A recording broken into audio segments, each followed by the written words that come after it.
அனைத்துக்கும் ஆதாரமான இயற்கையை வணங்கி சித்தர்கள் மற்றும் என் குருநாதர்களின் பொற்பாதங்களை என் சிரசின் மேல் ஏற்று இந்த வகுப்பை தொடங்கலாம். இந்த கிளாஸ்ல நம்ம பார்த்துட்டு நம்ம இது பண்றது என்னன்னா, அன்னமய கோஷத்தோட அம்சங்கள் உணவான உடல் பாகங்கள் அப்படின்னு வச்சுக்கலாம். சப்த தாதுக்களால் ஆனதுன்னு சொன்னோம் போன கிளாஸ்ல. இதுக்கு ஆதாரம் என்ன? பிராணன் அல்லது உயிர் சக்தி. ஏன் அப்படி சொல்றோம்னா, நம்மகிட்ட அந்த உயிர் சக்தி இல்லைன்னா அது உடல் கிடையாது, எந்த இயக்கமும் இருக்காது, ஸ்டேபிளா நிக்காது. அதனால அன்னமய கோஷத்துக்கு ஆதாரம் பிராணமய கோஷம். அதே மாதிரி பிராணமய கோஷம்ங்கிறது நம்ம மூச்சு காற்று, அது உயிர் சக்தியை உடல் எல்லாத்துலயும் பரப்புது. பிராணன் பலவிதமான வாயுக்களா போனாலும் ஒவ்வொன்றும் ஒவ்வொரு ஃபங்க்ஷனுக்கு இருக்குது. அது எல்லாத்தையும் உடம்பு ஃபுல்லா சர்க்குலேட் பண்றதுதான் பிராணமய கோஷம். சோ அதுக்கு எது அடிப்படைனா மனோமய கோஷம். அந்த மனோமய கோஷம் அப்படிங்கிறது எப்படின்னா, நமக்கு டோட்டலா அந்த பிராணன் அப்படிங்கிறது மனம்ங்கிறது வாயு தத்துவம். அந்த வாயு வச்சுதான் எல்லா இடத்துக்கும் கேரி பண்ணி போகுது. அதனால மனம் தான் அதற்குரிய ஆதாரம், மனோமய கோஷம் தான் அதற்குரிய ஆதாரம். அடுத்தது மனோமய கோஷம் நிறைய, அதாவது நம்மளுடைய எண்ணங்கள் எல்லாம் சார்ந்தது. மனம் அப்படி நினைக்கும், இப்படி நினைக்கும், திடீர்னு இங்க இருந்து டக்குனு எங்கேயோ அடுத்த ஃபாரினுக்கு போகும், அடுத்த வீட்டுக்கு போகும், அடுத்த கண்டத்துக்கு போகும், எங்கேயாவது போயிட்டு இருக்கும். சோ மனம் சலனப்பட்டு கொண்டே இருக்கும், எதையாவது எண்ணிக்கொண்டே இருக்கும். இதுக்கு அதுக்கு ஆதாரமா இருக்கிறது புத்தி தான், நம்மளோட புத்தி தான். அதாவது மனசை விட இன்னும் கொஞ்சம் ஒரு சட்லான இன்னும் ஒரு நுண்ணிய போர்ஷன் சொல்லும். அதுதான் நமக்கு புத்தி தான் இதுக்கு ஆதாரம். அடுத்தது விஞ்ஞானமய கோஷம் பிரபஞ்ச புத்தி, காஸ்மிக் இன்டெலிஜென்ஸ் சொல்லுவோம். அந்த புத்தியை வச்சுதான் இந்த நம்மளுடைய பகுத்தறிவும் இயங்குது. அதுல உள்ள ஒரு சின்ன பாகம் தான். அதனாலதான் விஞ்ஞானமய கோஷம் அதுக்கு ஆதாரமா இருக்குது. பிரபஞ்ச ஆனந்தமய கோஷம்ங்கிறது நம்மளுடைய சந்தோஷத்தை குறிக்குது அல்லது மகிழ்ச்சியை குறிக்குது.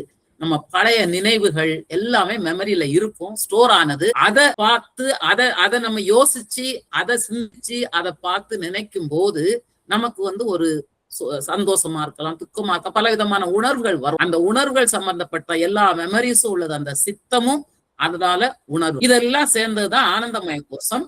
ஆன்மா அதுக்கு ஆதாரம். ஆன்மாதான் ஆதாரம். ஆன்மாவுக்கு பக்கத்துல இருக்கிறது, அதுக்கு க்ளோஸா இருக்கிறது ஆனந்தமய கோஷம். இதுல ஒன்னை விட இன்னொன்னு சட்டில். அன்னமய கோஷத்தை விட நுண்ணியது பிராணமய கோஷம், பிராணமய கோஷத்தை விட நுண்ணியது மனோமய கோஷம், மனோமய கோஷத்தோட நுண்ணியது விஞ்ஞானமய கோஷம், விஞ்ஞானமய கோஷத்தோட நுண்ணியது ஆனந்தமய கோஷம். அப்புறம் அந்த புத்தின்னு, அதாவது மனம்னு சொன்னோம் இல்லையா, மனம்ங்கிறதுக்கு நீங்க பாத்தீங்கன்னா அந்த உயிர் சக்தி பிராணன்கிறது ஆத்மாவிடத்துல இருந்துதான் உண்டாகுது. அப்புறம் அந்த மனதின் செய்கையால் தான் இந்த இது எல்லாம் நமக்குள்ளால உடல்ல போகுது. அதாவது நம்ம என்ன சொல்றோம்னா, மனத்தின் செயலால் தான் இந்த பிராணன் உள்ளால இயங்கிக்கிட்டு இருக்கு. இதுதான் 5 வாயுக்களா பிரிஞ்சு செயல்படுது அப்படிங்கறத பிரஸ்னா உபநிஷதத்துல சொல்லியிருக்காங்க. அப்போ இந்த நம்மளுடைய மனம் செயல், இதுக்கு என்ன அர்த்தம்னா, ஆக்சுவலா மண்மனம் எங்குண்டு வாயு அங்குண்டு. மனசு எங்க இருக்கோ அங்கதான் வாயு. வாயுங்கிறது இந்த தச வாயுக்கள்னு சொல்லுவோம். இந்த வாயுக்கள் தான் உயிர் சக்தியை கேரி பண்ணி கொண்டு போறோம். சோ மனம் எங்க இருக்குதோ அங்குதான் இந்த வாயும் இருக்கு. அதனாலதான் நம்ம இதுக்கு மனம் இதுக்குரிய ஆதாரம்னு சொல்றதுக்கு இதுதான் அதுக்குரிய சான்று. அப்புறம் நம்ம போன கிளாஸ்ல பார்த்தோம், நம்ம எப்படி ஒரு சிருஷ்டி ஆரம்பிக்குது அப்படிங்கறதுல. இப்போ நம்ம எல்லாமே மாயை மாயை அப்படின்னு தான் சொன்னோம். இதுல பாத்தீங்கன்னா பரப்பிரமம் அப்படிங்கிற ஒரு பேரறிவு, பேராற்றல், இறைவன் என்ன வேணாலும் சொல்லிக்கலாம், இறைமயம் சொல்லலாம். அது ஒண்ணு இந்த உலகத்தை படைக்கணும்னு நினைச்சது அப்படின்னு, சிருஷ்டிக்க நினைத்தது அப்படி ஒண்ணு நினைச்ச உடனே இருக்கிற கண்டிஷனுக்கு பேர் தான் அவ்யக்தம். அதாவது காட்சி தோன்றும் முன், காட்சிக்கு முன் அப்படின்னு வச்சுக்கோங்களேன், காட்சிக்கு முந்திய நிலை. பரப்பிரமம்ங்கிறது எப்பவுமே அமைதியா எல்லாம் நம்ம சொன்ன டெபினிஷன் படி இருக்கும். ஆனா அது ஒரு மாற்றம் வேணும்னு நினைக்குது இல்லையா, okay let us create something அப்படின்னு நினைக்கிறது, அந்த கண்டிஷன் தான் அவ்யக்தம்னு சொல்றாங்க.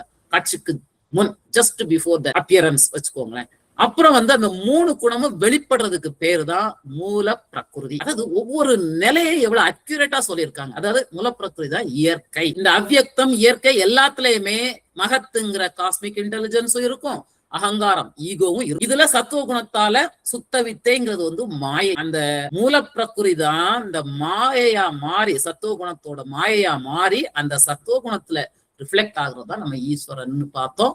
அதே இது ரஜோகுணம் தமோ குணத்துல ரிஃப்ளெக்ட் ஆகுற அவித்தைங்கிறது அஞ்ஞானம்.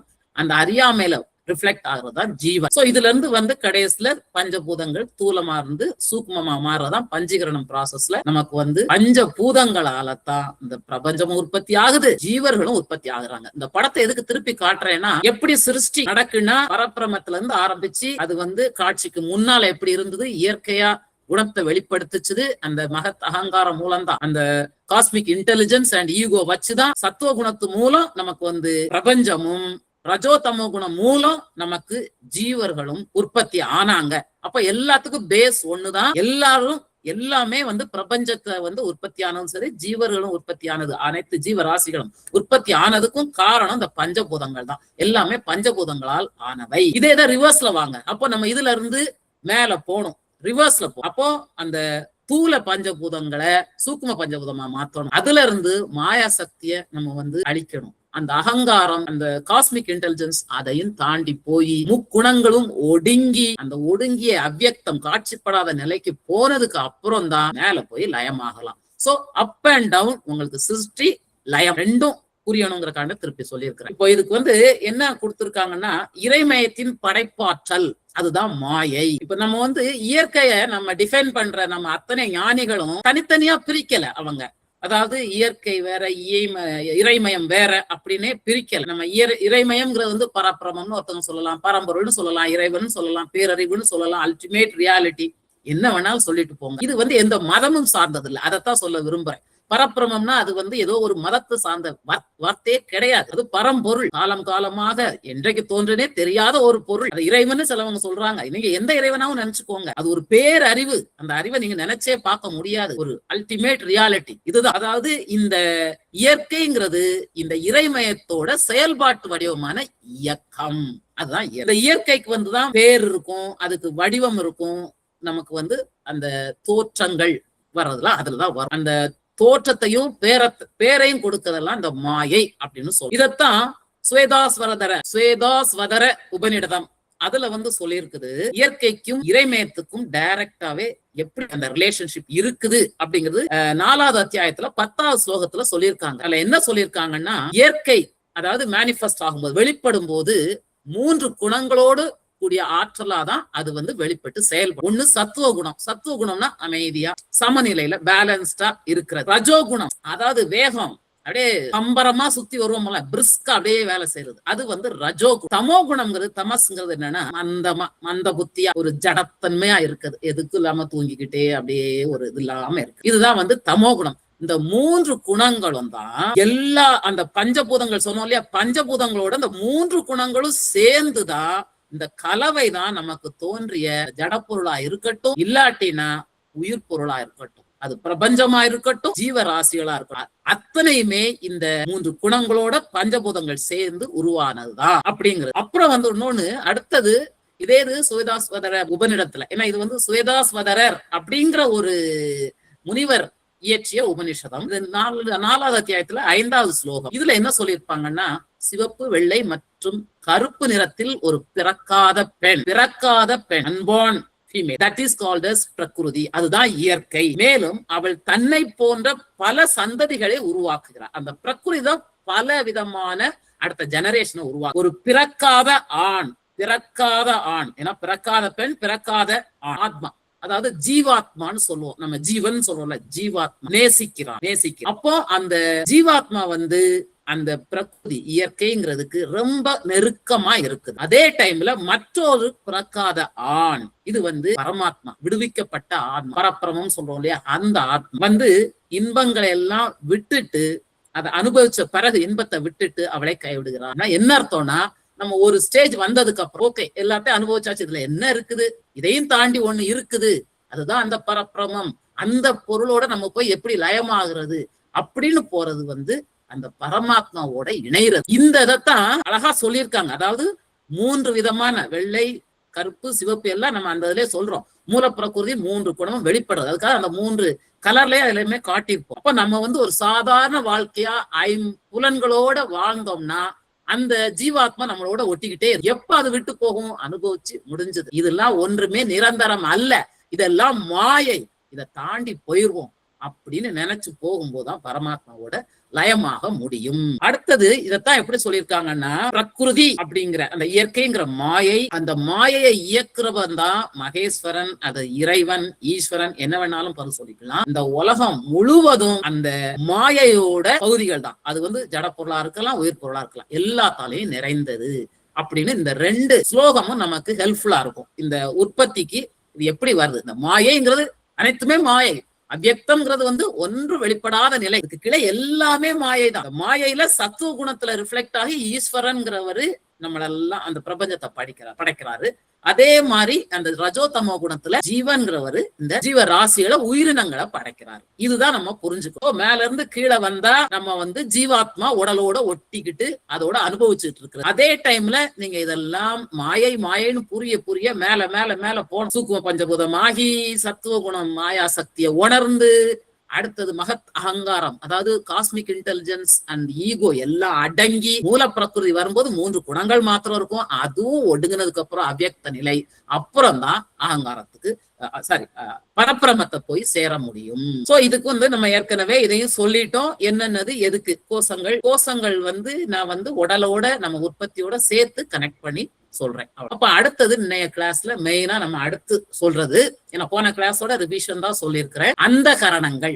அதாவது நம்ம 96 தத்துவங்கள்னு போன கிளாஸ்ல சொல்லும் போது ஏற்கனவே நம்ம பார்த்தோம், பஞ்ச கோஷங்களும் அந்த கரணங்களும் அனைத்து 96 உடல் கூறுகளை அடக்கி விடுகின்றன. அதுக்குள்ளால எல்லாம் அடங்கி போயிடும். மற்ற எல்லாம் சப்டிவிஷன் தான். அதாவது அந்த கரணத்தோட சப்டிவிஷன் கொஞ்சம், அதே மாதிரி கோஷங்களோட சப்டிவிஷன் அது கொஞ்சம். நீங்க பாத்தீங்கன்னா சந்திர மண்டலம், சூரிய மண்டலம், அக்னி மண்டலம்னு சொல்றோம். இந்த 3 மண்டலமே உடல்ல உள்ள ஒவ்வொரு கோஷம். கீழே உள்ள 2 ஆதாரம் அக்னி மண்டலம், அடுத்த 2 ஆதாரம் நமக்கு வந்து சூரிய மண்டலம், மேல வந்து நமக்கு சந்திர மண்டலம். அப்போ கோஷங்களுக்கு உள்ளால இது அடங்கிருதா? இப்படிதான் அத்தனை தத்துவங்களும் இந்த அந்த கரணத்துக்குள்ளாலையும் அதே மாதிரி நம்மளுடைய கோஷங்களே அடங்கும். இப்ப அந்த கரணங்கள் என்னன்னு சொன்னா உங்களுக்கு அது புரியும். அந்த கரணங்கள் வந்து 4: மனம், புத்தி, சித்தம், அகங்காரம். இந்த 4 சேர்ந்ததுதான் அந்த கரணங்கள். அதுதான் மைண்ட், இன்டெலெக்ட், புத்தி, சித்தம். சித்தம்ங்கிறது வந்து மெமரி அப்படின்னு நினைச்சுக்கோங்க, பதிவுகள். அதுதான் அகங்காரம், ஈகோ, செயல்படுறதுக்கு அப்படியே முனைந்து நிற்பது, அதுதான் அகங்காரம். இப்போ இத பற்றி டீட்டெயிலா சொல்லும் முன்னாடி, ஏன்னா எல்லாரும் மனசுங்கிறோம், என்னன்றது புரியுறது கொஞ்சம் கஷ்டமான விஷயம்தான். இப்ப அதுக்கு ஒரு சின்ன உதாரணத்தோட எடுத்துக்கோ. நான் வந்து போன வாரம் உங்களுக்கு வந்து ஒரு அசைன்மெண்ட் கொடுத்த உடனே உங்களுக்கு மனசு எண்ணம், ஆஹா இப்படிலாம் பரீட்சை எழுதணும், அசைன்மெண்ட் எழுந்திருந்தா நான் சேர்ந்திருக்கவே மாட்டேனே, இப்படி ஒரு எண்ணம். சே, நம்ம என்னென்னலாம் பண்ணிருக்கோம்னு நம்மள டெஸ்ட் பண்றதுக்கு இப்பெல்லாம் கொடுக்காங்களே அப்படின்னு ஒரு எண்ணம். சரி, ஒரு கோர்ஸ்ன்னு இருந்தா இதெல்லாம் சகஜம் தான், இதெல்லாம் சகஜம் தான். சண்டைன்னு இருந்தா சட்டை கிளியத்தான் செய்யணும் மாதிரி ஒரு கோர்ஸ்ன்னு இருந்ததுன்னா அதுல அசைன்மெண்ட் எல்லாம் இருக்கும் இப்படின்னு நினைக்கிறேன். இந்த 3மே ஒவ்வொரு குணத்தோட தாக்கம் என்ன.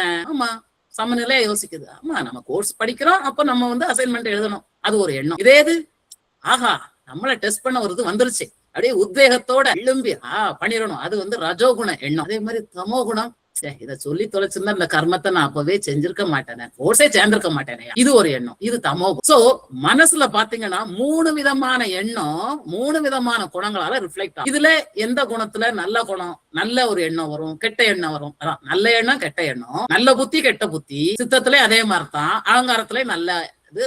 இந்த இது எதை வச்சு கிளாசிஃபை பண்றோம்னா 3 விதமான குணங்களை வச்சுதான். சரி, மனசுல எண்ணங்கள் தோன்றுது இல்லையா, இப்படி நினைக்கிறோம், இதுதான் என்னது மனது. அடுத்தது புத்தி. சரி, சேர்ந்தாச்சு, அடுத்தது என்ன பண்ணலாம்? சரி, யாராவது எழுதுவாங்க, காப்பி அடிச்சுக்குவோம், இது ஒரு புத்தி. ஆஹா நம்மள டெஸ்ட் பண்ண சொல்லிட்டாங்க, அப்ப நான் அதை ரெஃபர் பண்ணணும், இதை ரெஃபர் பண்ணணும், அத்தனை பேர்ட்ட டிஸ்கஸ் பண்ணணும், என் குருநாதர்கிட்ட கேட்கணும், அப்படி பண்ணணும், இப்படி பண்ணணும். ஒரு என்ன சொல்றது, ரஜோகுணத்துல எழும்பி எப்படியா நான் அதை வந்து ப்ரூவ் பண்ணி ஆவேணும் அப்படி நினைக்கிறோம். அடுத்தது ஓகே, கிளாஸ்ல போட்டிருக்காங்க, வீடியோ பார்ப்போம், நம்ம சொன்னதை கேட்போம், நோட்ஸ் எழுத பார்ப்போம், அதை வச்சு நம்ம வந்து இந்த அசைன்மெண்ட்டை முடிச்சிடலாம். இது வந்து புத்தி யோசிக்க, நம்ம என்ன செய்ய போறோம் தீர்மானம் பண்றதுக்குரிய அத்தனை இதுதான் வந்து புத்தின்னு சொல்லி. என்ன தீர்மானிக்க போறோம், காப்பி பண்ணிடுறேன், அது ஒரு தீர்மானம். இல்ல அதை ரெஃபர் பண்ணி நல்லா எழுதுறேன், அது ஒரு தீர்மானம். சரி, அதை பார்த்து யோசிச்சு நிதானமா எழுதுவோம், இது ஒரு தீர்மானம். சோ இதெல்லாம் புத்தி. இதுலயே 3 குணமும் ஆடும். அடுத்தது சித்தம். சித்தம்ங்கிறது என்னது, அங்க பதிஞ்சு இருக்கு. நம்ம பழைய நம்ம முன்னாடி எல்லாம் எக்ஸாம் எழுதியிருக்கோம் இல்லையா, ஸ்கூல்ல படிக்கும்போது, காலேஜ்ல எல்லாம் பண்ணும்போது பண்ணிருக்கோமே, அந்த பதிவெல்லாம் இப்ப வரும். ஆமா, அப்ப அந்த டீச்சர் சொல்லும் போது நம்ம எல்லாம் நல்லா காப்பி அடிச்சு சொல்லிட்டு மாட்டணும்ல, உள்ளால உள்ள எல்லா அதுவும் உள்ளால கிளறி வரும். அப்பதான் இதுதான் சித்தம், அங்க பதிஞ்சு இருக்குது. நான் எனக்கு விடிய படிச்சு எழுந்தேன்ப்பா, பரீட்சைக்கு தூங்காம போய் எழுதுனேன். இது உள்ளால இருக்கிற இன்னொரு பதிவு. அடுத்தது நல்லா சிஸ்டமேட்டிக்கா ரெகுலரா படிச்சோம், எந்த பதட்டம் இல்லாம போய் பரிசை எழுதிட்டு வந்தோம். இது இன்னொரு மெமரி. சோ இந்த சித்தத்திலே எத்தனை விதமா இருக்குன்னு பாருங்க. உள்ளால உள்ள பதிவுகள் நீங்க மனசுல எண்ணுனது, புத்தி நினைச்சது அத்தனையும் போய் உள்ளால விழுந்துரும். நீங்க விரும்பினாலும் விரும்பட்டாலும். அதாவது நான் எதுவுமே யாரும் பார்க்கல, நான் இருட்டுக்குள்ளால எல்லாம் செய்யறேன், என்ன வேணாலும் செஞ்சுட்டு போ, அத்தனையும் ரெக்கார்ட்ல இருக்குது. அவ்வளவுதான். It's registered, it is recorded. நீங்க இது உங்க கண்ட்ரோலே கிடையாது. உள்ளால எண்ணிட்டுனாலே அங்க போய் சித்தத்துல விழுந்துரும், புத்தி நினைச்சிட்டுனாலே சித்தத்துல போய் விழுந்துரும். சோ சித்தம்ங்கிறது அந்த சப்கான்சியஸ் மைண்ட், அதுல இருக்கிற பதிவுகள் ஒரு நாளும் அழியாது. நம்ம மறந்து போகலாம் வேணா, அந்த செல்கள் நம்மளுக்கு எழுப்பாம இருக்கலாம் அந்த இது, ஆனால் மறந்துட்டோங்கிறதுக்காண்டி செஞ்சதெல்லாம் அழிஞ்சிடாது. அத்தனை செயல்களும், நம்ம அத்தனை எண்ணங்களும், அத்தனை தீர்மானங்களும் எல்லாமே சித்தத்துல போய் சேர்ந்து, அப்போ மனசோட குணத்தை பொறுத்து அந்த சித்தமும் அதுவா தமோ குணமோ ரஜோ குணமோ அல்லது உங்களுக்கு சாத்வீக குணமோ சத்துவ குணமோ இருக்கும். இது இது. அடுத்தது அகங்காரம். அகங்காரம் தொழில் படுறது. மந்தமா இருந்தா இன்னைக்கு எழுத வேண்டாம், போஸ்ட்போன் பண்ணிக்கிட்டே இருக்குது. இது மந்ததரமான அகங்காரம். நாளைக்கு எழுதலாம். எடுத்தேன், அதுக்குள்ளால கெஸ்ட் வந்துட்டாங்க, அதுக்கு ஒரு எக்ஸ்கியூஸ் நம்மளே சொல்லிக்கிட்டு நிறுத்திடுறது. உடனே ஒன்னும் இருக்காது, அதை 2 நிமிஷத்துல முடிச்சு அனுப்பிச்சுட்டு அடுத்ததுக்கு உட்காரலாம். ஆனாலும் போஸ்ட்போன்மெண்ட். இது தமோ குண அகங்காரம். அடுத்தது ஆஹா சொல்லிட்டாங்க, புடி பேப்பரை எடுத்த அதை பாரு இதை பாரு, இந்த மாதிரி வேலையை தொடங்கிறது.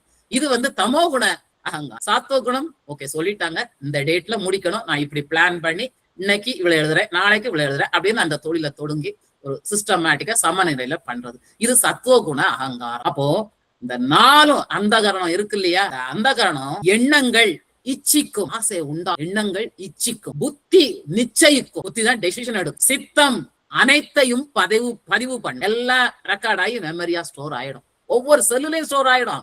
10 செல்ல அழிச்சிட்டாலும் ஒண்ணும் ஆகாது, கையை வெட்டிட்டாப்புல போயிடாது. இன்னும் எத்தனையோ இடத்துல உடம்பு ஃபுல்லா செல் இருக்குது. சோ எல்லாத்துலயும் அதே டிஎன்ஏ தான் இருக்குது, எல்லாத்துலயும் அதே ஜீன் தான் இருக்குது.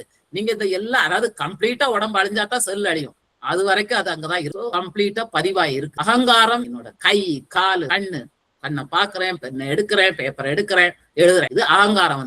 நம்ம கர்ம எந்திரங்கள், கர்மேந்திரியங்கள் சொல்றோம்ல, அதை வச்சு அதை செய்யும். சோ மனம் புத்தி சித்தம் அகங்காரம் அப்படிங்கிறது மனம் இச்சிக்கும், புத்தி நிச்சயிக்கும், சித்தம் அனைத்தையும் பதிவு செய்யும், அகங்காரம் தொழிற்படும். இதுதான் கான்செப்ட். இப்ப ஒண்ணா பாப்போம். இப்ப இதே நம்ம மனசு எங்க போய் சொல்லுவீங்க, எங்க இருக்கு? அங்க இருக்கு, இங்க இருக்கு, இங்க உடல் எங்க இருக்கு மனசு. அதனாலதான் அந்த படம் நம்ம மண் தத்துவத்தால் நிறைந்தது இந்த ஈகோங்கிற அகங்காரம். ஏன்னா தொழில்பட உங்களுக்கு அந்த உடல்ல உணவால சாப்பிட்ட அந்த உறுப்புகளை வச்சுதான் செய்ய முடியும். அதனாலதான் அது மூலக்கூறால் ஆனது. என்னது?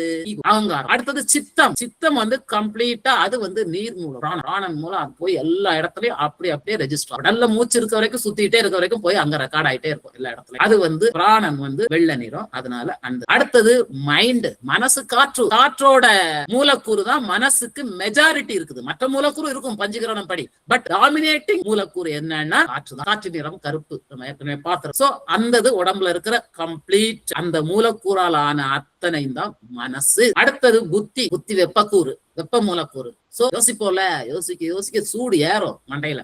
காரணம் அது என்ன, வெப்ப மூலக்கூறால் ஆனது. அது செந்நிறம், அதனால சிவப்புல கொடுத்து. அடுத்தது ஆன்மா. ஆன்மா எங்க இருக்குது? அதுக்கு லொகேஷன் இருக்குது, இல்லன்னு சொல்லல. அது என்னன்னா, ஒரு லைட் இருக்குன்னு வச்சுக்கோங்களேன். ஒரு லைட் ஏதாவது ஒரு இடத்துல இருக்கும். அந்த லைட் ஒளி எங்கேயும் பரவும். அதோட லொகேஷன் ஒண்ணு இருக்கும், அந்த ஒளி எல்லாத்துலயும் பரவும் இல்லையா?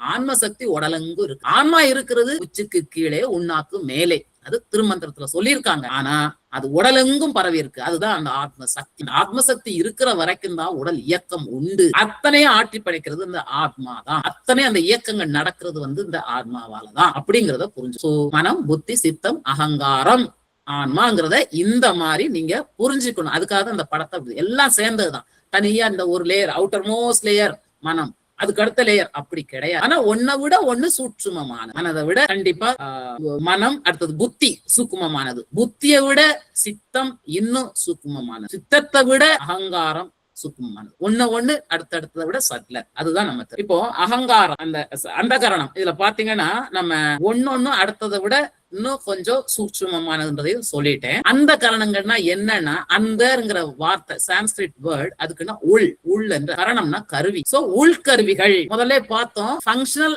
ஆஸ்பெக்ட்ஸ் ஆஃப் தி பாடி, அதான் 4 அடுக்கா இருக்குது. மனசு புத்தி சித்தம் அகங்காரம். சோ இதையும் என்னன்னு சொல்லியாச்சு. எதை விட சூக்குமமானது அப்படிங்கறதையும் நான் ஏற்கனவே எக்ஸ்பிளைன் பண்ணிட்டேன். மனசு புத்தி மனசை விட சூக்குமமானது, சட்லரா இருக்கிறது, ரொம்ப நுண்ணியது. சித்தம் புத்தியை விட சூக்குமமானது. அகங்காரம், இந்த உதயம் அகங்காரம் எழும்புது இல்லையா, அந்த எழுச்சி சித்தத்தை விட சூக்குமமானது. அப்புறம் மனசுங்கிறது ஒரு செயின் ஆஃப் தாட்ஸ். அதான் சொன்னேன் இல்லையா, அப்படின்னு சொன்ன உடனே ஒரு எண்ணம் தோன்றது இல்ல, அந்த அப்படியே அலையா வந்துகிட்டே. எல்லாம் 5 சென்சரி எலிமெண்டோட சம்பந்தப்பட்ட. ஐயோ டேட்னு மெசேஜ் வந்துட்டா, மெசேஜ பார்த்த உடனே எண்ணம் ஓடும். அது நினைப்போம், கொஞ்ச நேரம் மற்ற வேலை வந்துன்னா மறந்துடும். அதே மாதிரி டைவர்ஷன் எப்போ ஆகும், இதுல இருந்து அடுத்தது அம்மா எனக்கு பசிக்குது சாப்பாடு விடுன்னா உடனே இது மறந்து அங்க போய். அப்போ மனசு ஒரு இடத்துல நிக்காது, காற்று மாதிரி சலந்து கொண்டே இருக்கும். அதோட மூலக்கூறே காற்று மூலக்கூறு தான்.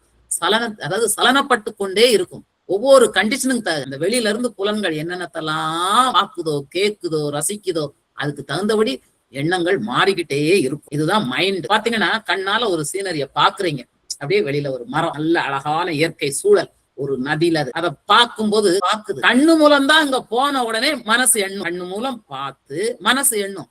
ஓ முன்னாடி இந்த இடத்துல நாங்க போயிருக்கோமே, இது தெரிஞ்ச இடமா இருக்கே, அல்ல இது அழகா இருக்கே, ஒரு எண்ணம் தோணுது இல்லையா, செயின் ஆஃப் தாட்ஸ் வரும். அதை வச்சு ஒவ்வொருத்தருக்கும் ஒரு எண்ணம் வரும். இந்த இடத்துல போய் இருந்து அமைதியா இருப்போம் அப்படின்னு சொல்லவங்களுக்கு, ஓ நல்ல பெரிய ஒரு குளம் கிடக்குது, அங்க போய் நான் குளிக்கலாம் அப்படின்னு சொல்லவங்களுக்கு எண்ணம். ஒவ்வொருத்தருக்கும் ஒவ்வொரு எண்ணம் வரும் அந்தந்த குணத்தை பொறுத்து. ஆனா அந்த புலன்கள்னு சொல்றோம் இல்லையா, அந்த பொறிகள்னு சொல்றோம் இல்லையா, கண்ணுங்கிற ஞானேந்திரியம் பார்க்கும்போது மனசுக்குள்ளால 1008 எண்ணங்கள் வரும். ஒரு போஸ்டரை பாக்குறீங்க, போஸ்டரை பார்த்த உடனே இந்த படம் இன்னைக்கு ரிலீஸ் ஆகுதா, உடனே பிளான் வந்துரும். எண்ணம் எங்க போகும், இன்னைக்கு இந்த சனிக்கிழமைக்கு டிக்கெட் போட்டுருவோம், இந்த டைமை ஃப்ரீ பண்ணிடு, இதெல்லாம் எண்ணம். இது அந்த போஸ்டரை பார்த்த உடனே வந்த எண்ணம். அடுத்தது தாண்டி போகும், டிராபிக்ல கரெக்டா ரெட் லைட் ஷோ, ஏற்கனவே நேரம் ஆயிட்டு பதறிட்டு வரேன், இப்ப போய் ரெட் லைட் விடுதே, இது அடுத்த எண்ணம். இப்படியே எண்ணங்களால் ஆனதுதான். அந்த எண்ணங்கள்லாம் எதை பொறுத்து இருக்குது, ஞானேந்திரியங்களுக்குள்ள கண்ணு காது மூக்கு செவி ஸ்பரிசம், இது எல்லா இன்புட்டும் வரும்போது எண்ணங்கள் எக்கச்சக்கம் ஓடும். சோ எல்லாமே இந்த ஐம்பொறிகள் சார்ந்தது. அப்புறம் அந்த மனதின் விருத்தின்னு சொல்றோம் இல்லையா, அப்படியே அந்த நம்ம ஒன்னொன்னையும் பார்க்க ஒவ்வொரு பொறியில இருந்து இன்புட் வர வர எக்ஸ்பேண்ட் ஆகும் அந்த எண்ணங்கள். நான் சொன்னேன் இல்லையா, இப்ப இப்படி ஆகுது, அடுத்தது அப்படி ஆகுது. ஓகே, கிளாஸ் சொல்றதை கேட்கும் போது சிலவங்களுக்கு அது இனிமையா இருக்கும், சிலவங்களுக்கு கேட்கிற மூடு இருக்காது. எல்லாமே அதைத்தான் ஓசை ஊறு ஒலி சுவை நாற்றம் எல்லா விஷயங்களையும் கிரகிக்கும் போது உள்ளால இந்த நம்ம பொறிகள் மூலம் மனசுங்கிற ஆற்றல் உண்டப்படும். செயின் ஆஃப் தாட்ஸ் தான் சிம்பிளி ஸ்பீக். எண்ண அலைகளே. அதே டைம்ல இந்த ஞானேந்திரியங்களோட மனசு போய் சேரலன்னு வச்சுக்கோங்களேன், தெரியாது. நீங்க எங்கேயோ கவனமா இருந்தீங்கன்னா அதுதான் மனசுல ஓடிட்டு இருக்கும். போதே கண்ணு பார்த்திருக்கும், முன்னாடி எல்லாம் இருக்கும், ஸ்கிரீன் தெரியும், ஆனா ஸ்கிரீன்ல என்ன இருக்குன்னே தெரியாது. சோ மனம் எதுல லைக்குதோ அதுதான் உங்களுக்கு தெரியும். சோ வெறுமனே கண்ணு பார்த்தாப்புல அங்க ஒரு இடி விழுந்தா கூட கேட்காது இதுல முங்கிட்டோம்னா. சோ மனசுங்கிறது எதுல லயமாகுது, கண் பார்க்கறது லயமா இருக்குதா, கேக்குறதுல லயமா இருக்குதா, இல்லாட்டினா அந்த நாற்றம் ஒரு திடீர்னு ஒரு ஸ்மெல் வருது, நல்ல ஸ்மெல் வருது, அதுல ஞாபகம் இருக்கா, ஸ்மெல் வந்த உடனே ஓ இந்த ஸ்மெல் இந்த பூல, உடனே அதை நினைக்க ஆரம்பி, இது அவங்களுக்கு பிடிக்கும்ல, என்ன அப்படியே செயின் ஆஃப் தாட்ஸ் போயிட்டே. சோ ஒவ்வொரு பொறிகளும் ஒன்னொன்னே உணர மனசு விருத்தி கொண்டே. மனசுக்கு ரூபம் கிடையாது, அது உணர்வு மயமான. நம்ம வெளியில நோக்கி போனோம்னா, அதான் சொன்னல, பொறிய வெளியில நோக்கி திருப்பிட்டோம்னா எண்ணங்கள் கம்ப்ளீட்டா அவுட் ஆஃப் அவர் கண்ட்ரோல், எல்லாமே வெளியில போயிட்டு எதோட ஐக்கியமாய் பார்ப்போமோ அவங்கதான், அதுதான் உங்களுக்கு புரியும். அதனால நமக்கு மனதுன்னு பார்த்தா அதுக்கு நம்ம அன்னமய கோஷம் மாதிரி ஒரு ஷேப்பா ஒரு இதா பார்க்க முடியாதுன்னு சொல்ல வரோம். அதுதான் மனனோட செயல்பாடுகள் தான். அதைத்தான் நம்ம என்ன சொல்றோம், எண்ணிக்கொண்டே இருப்போங்கிறத சங்கல்பம், உறுதிப்பாடு, எண்ணங்கள், இதைத்தான் இந்த வெவ்வேறு இதுல சொல்றோம். விகல்பம், அதை பார்த்தோன்னே சந்தேகம், ஐயோ இன்னைக்கு திடீர்னு பந்தா, என் என்னோட வேலை இன்னைக்கு காலி, நான் இன்னைக்கு போக முடியாது, சம்பளம் கிடைக்காது, ஒரு பயம் வந்துடும். சில நேரம் ஒரு என்ன சொல்றது, இப்படி இருக்கிறதுனால ஒரு சந்தேகம் வந்துடும். இப்படி நினைச்ச உடனே அது உண்மையிலே நடக்கிறா இல்லையான்னு தெரியாது, சந்தேகம் இருந்தது. போன் அடிக்கிறோம் எடுக்கல, எங்க யாரோட என்னத்த பண்ணிட்டு இருக்காங்க, இப்படிங்கிற ஒரு எண்ணம். சோ இதெல்லாம் விகல்பம், சங்கல்பம் விகல்பம் ரெண்டுமே நட. அதனால மனசோட செயல்பாடுன்னு பார்த்தோம்னா எண்ணங்கள் தான் கண்டினியூஸா. நல்ல எண்ணமா இருக்கலாம், கெட்ட எண்ணமா இருக்கலாம், தமோ குணமா இருக்கலாம், சத்துவ குணமா இருக்கலாம், ரஜோ குணமா இருக்கலாம். இது எல்லா காம்பினேஷன்லயும் மனசால வர பிரச்சனைகள் என்ன, சஞ்சலமான மனநிலை, ஒரு கன்ஃபியூஸ்ட் ஸ்டேட்ல இருக்கு, ஒரே நேரத்துல அப்படியா இப்படியா ஏகப்பட்ட எண்ணங்கள் அப்படியே அலபாஞ்சுக்கிட்டே. சில நேரம் கவலையா இருக்கு, ஐயோ இன்னும் பிள்ளைக்கு கல்யாணம் ஆகலையே, அது என்ன ஆகும், இந்த கவலை.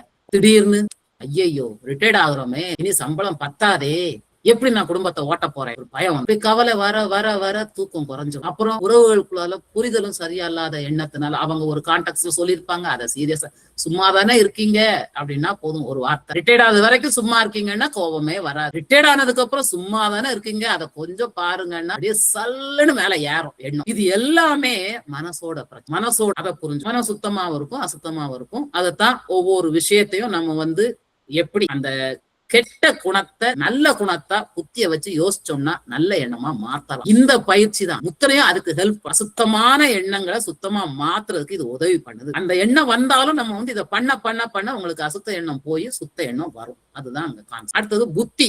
புத்தின்னு பாத்தீங்கன்னா தீர்மானிக்கும் அப்படின்னு சொன்னேன். இது நியாயமான விஷயம், இது அநியாயம், காப்பி அடிக்கிறது அநியாயம், அது அந்த குணத்தை பொறுத்து அக்செப்ட் பண்ணிக்கணும். தீர்மானம் எப்படி எடுக்கும், மனசு எழுந்துச்சுன்னா பரவாயில்ல காப்பி அடிச்சுட்டு போய் என்ன ஒரு டிகிரி யாருக்காவது பாக்கையா போறேன், நான் போய் கிரியாட்ரிக் கோர்ஸ் வச்சுட்டு எங்கேயாவது போய் வேலைக்கு அனுக்க போறேன், அதெல்லாம் தேவையில்ல ஏதோ சொல்றாங்க. இப்படியும் சத்தியமானது அசத்தியமானது, அதாவது நியாயமானது அநியாயமானது, இது எல்லாமே புத்தி தீர்மானிக்கும். நம்ம எண்ணங்களை பொறுத்து நம்மளுடைய சித்தத்துல உள்ள பதிவுகளை பொறுத்து பழைய அனுபவத்து மூலம் அதுல கை சுட்டுருந்துதான் ஓகே இப்படி பண்ணக்கூடாதுன்னு டிசிஷன் ஆயிருக்கும், அதுவும் பதிஞ்சிருக்கும். அப்போ பழையதை வச்சு இந்த மாதிரி டெசிஷன். சோ புத்தி வந்து நிச்சயிக்கிறது வந்து நம்மளுடைய எண்ணங்கள் பிளஸ் பழைய அனுபவங்கள் வச்சு. அது இந்த புத்தியை வச்சுதான் நம்ம உண்மையை உணர முடியும். இது நியாயமானது, இது அநியாயமானது, இது நல்ல செயல், இது கெட்ட செயல், இது நல்ல எண்ணம், இது கெட்ட எண்ணம், இது நல்ல புத்தி, இது கெட்ட புத்தி. இது எல்லாத்தையுமே நம்ம பண்றதுக்கு இந்த முத்திரை புத்தி முத்திரை உதவியாயிரும். புத்தியோட பிரச்சனை என்ன தெரியுமா, தீர்மானிக்க முடியாது. சில நேரம் டெசிஷன் எடுக்க தெரியாது, குழம்பி போயிருக்கு. இது நினைச்சா இப்படி வருது, இது நினைச்சா அப்படி வருது, அப்படியே ஒரு முடிவுக்கு வராம இருக்குது. எது சரி எது தவறு அப்படின்னே தெரியாம இருக்குது. அது ஒரு அறியாமை தான், இக்னரன்ஸ். பண்றது சரிதானா நம்ம பண்றது, சில நேரம் அப்படியே தெரியாது. ஒரு இதுக்கு போறோம், இந்த வீட்டு அட்ரஸ் கொடுத்துட்டாங்க, இந்த டைரக்ஷன்ல போனா சரியா தான் இருக்குமா, எதுக்கு உன்னை செக் பண்ணு, மேப்பை போடு அப்படிம்போம். அப்போ டெசிஷன் எடுக்க தெரியாம இருக்கிறதுக்கு இன்னொரு இதை யூஸ் பண்ணுவோம், கருவி. சில நேரம் தவறான முடிவு, அந்த இன்ஸ்டன்ட்ல புத்தி வந்து இதுக்கு மேல நான் இருக்கிறதே அர்த்தமே இல்லைன்னு அந்த நேரத்துல போய் ஒரு டெசிஷன், இது தவறான முடிவு. அப்புறம் மன உளைச்சல், நினைச்சு நினைச்சு நினைச்சு நினைச்சு புத்தி வந்து என்ன சொன்ன, இப்படி சொல்லிட்டான், இப்படி பேசிட்டான், இப்படி சொல்லிட்டாரு என் பாஸ், நான் எவ்வளவு சின்சியரா ஒர்க் பண்ணேன், எனக்கு ஒரு சின்னது இதுக்கு போய் இப்படி சொல்லிட்டாரு. அது மன உளைச்சலுக்கு. அதுல நேரம் விரக்தி, ரொம்ப எக்ஸ்பெக்ட் பண்ணி பிள்ளைங்களை நான் இப்படி படிக்க வச்சேன், இப்படி எல்லாம் நடத்தினேன், ஆனா அவங்க வந்து நான் ஒழுங்கா பார்க்கலையே, அந்த சில நேரம் அது விரக்திக்கு போயிடும். அதான் சில நேரம் சாபம் போடுற லெவலுக்கும் போறோம். அடுத்தது சித்தம், சப்கான்சியஸ் மைண்ட் மெமரி, அதாவது கடந்த கால பதிவுகள் எல்லாமே அதைத்தான் வாசனைன்னு சொல்றோம். அந்த பதிவுகளை தான் வாசனைன்னு சொல்றது. அதாவது ஒண்ணு பாட்டு இனிமையா கேட்டிருப்போம், அந்த பாட்டு நமக்கு அப்படியே பதிஞ்சிடும். அந்த பாட்டை திருப்பி கேட்கும் போது ஓ இது நம்ம ரொம்ப ரசிச்ச பாட்டு இல்ல அப்படின்னா அந்த எண்ணங்கள்லாம் உடனே அங்க இருந்து எண்ணம் எக்கச்சக்கம் கிளம்ப ஆரம்பிச்சோம். காலேஜ் டேஸ்ல வந்து கடைசி நாள் நம்ம எல்லாம் வந்து ஃபேர்வெல் பார்ட்டியில இந்த பாட்டு போட்டோம், விழா நடந்தோம், உடனே எண்ணங்கள் ஜம்ப் ஆயிரும். டக்கு டக்கு டக்கு பாத்தீங்கன்னா சித்தத்தோட எண்ணம் வந்து ரொம்ப க்ளோஸ்லி ரிலேட், புத்தி ரொம்ப ரிலேட்டட். மனசோட நிலை வந்து என்னன்னா, இப்போ வந்து பிரஷ்ன உபநிஷத்துல சொல்லியிருக்காங்க, இத வந்து சங்கல்பம் மற்றும் நினைவு வடிவமாக செயல்படும் மனத்தின் நிலைதான் சித்தம். உள்ளால இருக்கிற அந்த கண்டென்ட்டுக்கு தகுந்த படிதான் உங்களுக்கு வந்து எண்ணங்களும் உருவாகும். ஏன்னா அந்த பழைய அனுபவப்போது இருக்கும் எல்லாமே. நம்ம ஒன்னொன்னு எக்ஸ்பீரியன்ஸ் ஆக பெட்டரா செய்வோம் இல்லையா, அதுக்குதான் நம்ம புத்தியை யூஸ் பண்றோம்.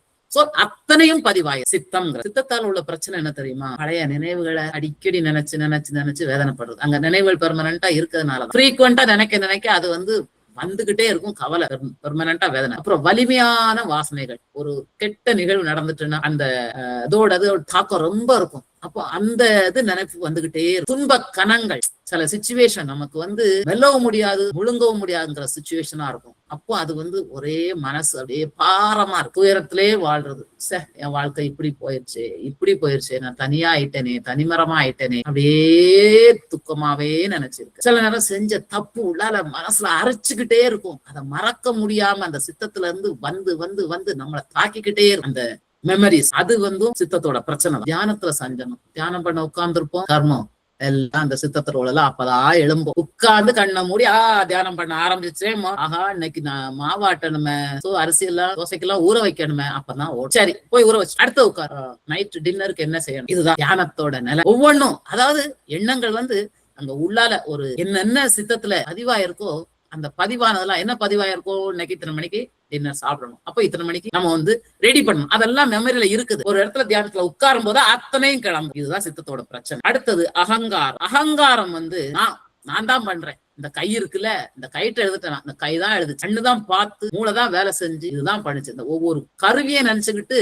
இதுதான் செஞ்சதுன்னு நினைக்கிறோம் பாத்தீங்களா, இதுதான் அகங்காரம். அந்த புலன் என்னோடது, ஏன் ப்ராப்பர்ட்டி, ஏன் பெண்ணு, ஏன் புக்கு, ஏன் ட்ரெஸ், எல்லாத்துக்கும் உரிமை கொண்டாடும். ஏன் புள்ள, ஏன் ஃப்ரெண்டு, இந்த பொசசிவ்னஸ் எல்லாமே அதுலதான் வரும். எல்லாம் என்னன்னா எனக்குரியது நான் என்னன்னு தெரியாதனால. இந்த உடலும் நான் தான், மனசும் நான் தான், எண்ணுனது நான் தான், செய்தது நான் தான், இப்படிலாம் என்றோம்ல, இதெல்லாம் அகங்காரம். ஆக்சுவலா உண்மையிலே அது கிடையாது. கர்ம பதிவுனால எண்ணங்களாகி நம்ம ஏதோ செய்யறோம். அது ஏற்கனவே உள்ளால அந்த பதிவுகள், வாசனைகள், நம்மளுடைய அனைத்து அனுபவங்களும் பதியப்பட்டதுனால நம்ம இத்தனை வேலையும் செய்யறோம். அனுபவ பதிவுகள் டோட்டலா அழிச்சிட்டோம்னா ஆக்டிவிட்டி இருக்கு. இந்த மாதிரி மனம், புத்தி, சித்தம், அகங்காரம் வேலை செய்யாது. அதத்தான் மனோலயம் அப்படின்னு சொல்லுவோம். எப்ப சித்தம் வந்து கிளியரா இருக்கும், உள்ளால ஒரு பதிவு இல்லாம அழிஞ்சு போகுதோ அதுதான் சுத்த சித்தம்.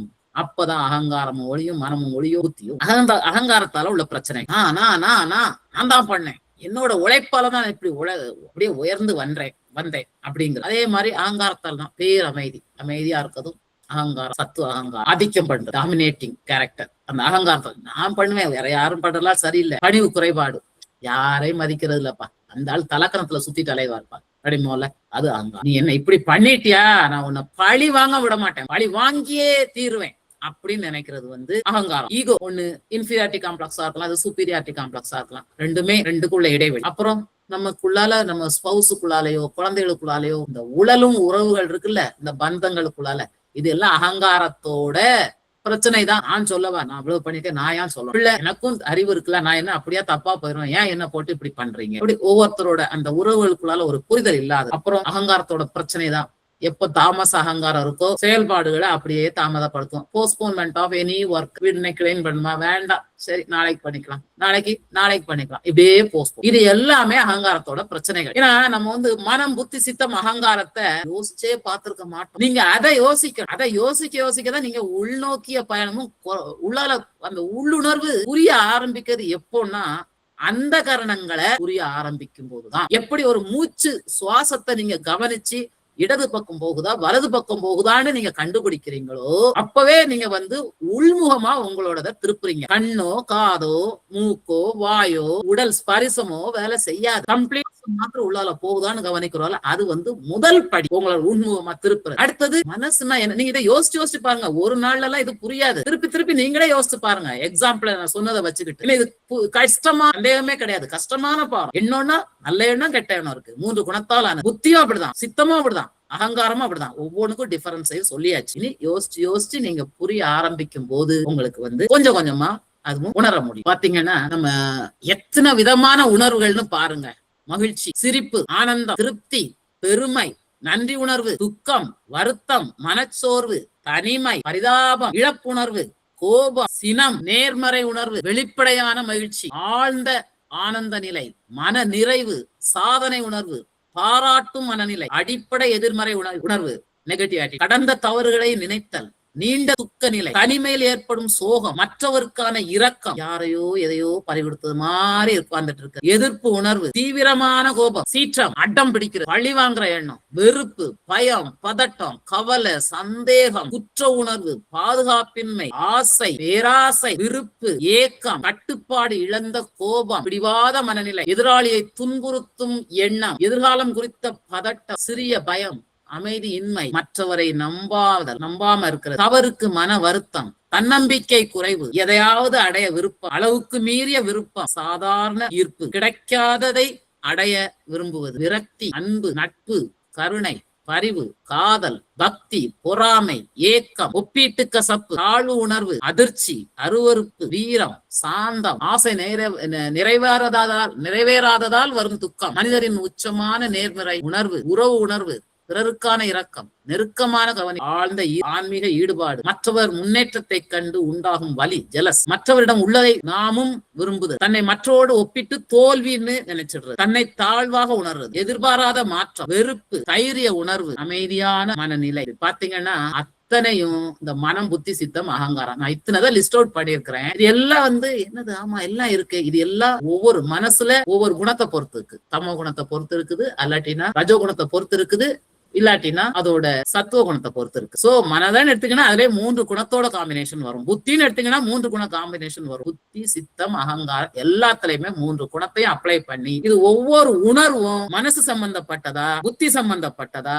அதாவது எது டாமினேட்டிங், மனசோட டாமினேஷனா, புத்தியோட டாமினேஷனா, சித்தத்தோட டாமினேஷனா, அகங்காரத்தோட டாமினேஷனான்னு நீங்க இதை கண்டுபிடிச்சிட்டீங்கன்னா you are the expert in அந்தகரணாஸ். யாரும் உங்களை அசைக்கவே முடியாது. இந்த இதை வந்து நான் 2வது அசைன்மெண்டா கொடுத்துடலான்னு பாக்குறேன். இந்த டேபிளை பார்த்துட்டு உங்களுக்கு டைம் 2 வாரம் தாரோம். அதுல உங்களுக்கு இது என்னவா இருக்கும்னு நீங்க கெஸ் பண்ணி எழுதுங்க. அதுதான் அசைன்மெண்ட். வெறுப்பு அது எதுக்கு சம்பந்தப்பட்ட யோசிங்க, யோசிச்சு எழுதுங்க. தப்பா இருந்தாலும் ஒண்ணும் கிடையாது. எல்லாருக்கும் எல்லாம் தெரிஞ்சிருக்கணும் தேவையில்லை. ஏன்னா ஒவ்வொருத்தரோட அந்த நிலையை பொறுத்தும் இருக்குது. ஒருத்தரோட மனசா இருக்கலாம், அதே இன்னொருத்தருக்கு புத்தியா கூட. அதனால எதுவுமே தவறு கிடையாது. நீங்க நினைக்கிறதெல்லாம் சரிதான். நீங்க நினைச்சு எழுதுங்க. அந்த டேபிள வந்து நீங்க வந்து ஒரு A4 ஷீட் எடுத்து ஃபர்ஸ்ட் காலத்துல இது எல்லாத்தையும் போட்டு கிட்டத்தட்ட 43 உணர்வுகளை சொல்லியிருப்போம். இந்த 43க்கும் இது மனம் சார்ந்தது. எதை சார்ந்தது? 2 காலம் தான். முதல் காலத்துல நாங்க கொடுத்திருக்கிற எல்லாத்தையும் போட்டுக்கோங்க. அதாவது என்ன உணர்வுங்கிறத போட்டுக்கிட்டு அடுத்ததுல அது மனசு சம்பந்தப்பட்டதா, புத்தி சம்பந்தப்பட்டதா, சித்தம் சம்பந்தப்பட்டதா, அகங்காரம் சம்பந்தப்பட்டதா. இப்போ அந்தகரணங்கள் சுத்திகரிப்பு. இந்த முத்திரைகள் எதுக்கு படிக்கிறோம்னா இந்த அந்தகரணங்களை சுத்திகரிக்கிறது தான். அதனால இதோட முடிச்சுக்கிறேன். நன்றி, வணக்கம்.